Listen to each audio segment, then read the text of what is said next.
Doğanlara işlenem geldi. Bir yerlere otuğa gitmeli. Bir nasip olsa.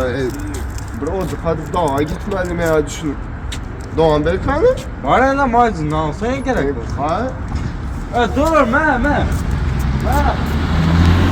Selam var. Canın içerisine.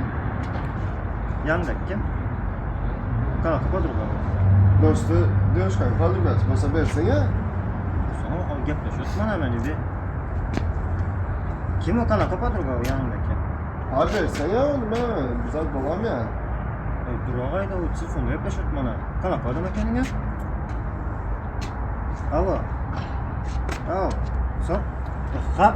Nereye gittin ha? Dursana ben sen ya. Ne gepleşsen bir. Alo apa. Kalırganız var mı ya? Doğan normal mi? Bana sakın da normal. Yaxşı. Doğan kayışın vardı. Bir bak baş. Doğan sakal versin ya.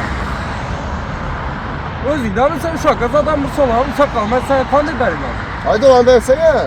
Şüphetme sen ne kadar bu mu diyor. Baksana. Fay dur me.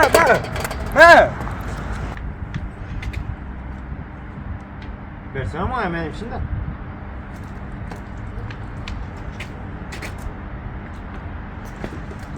Nereye gitti? Baksana lima. Ne oldu yanında? Bari gitsen ya.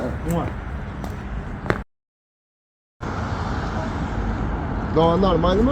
Bana sakın da ya. Yaxşı. Yaxşının bir şey dersen. İyi oynam. Sol? Böyle Sola yok kara ya. Solun be ya. Doğan Versene ama hemen hepsinde. normal mi? Bana sakın da. Hoppala!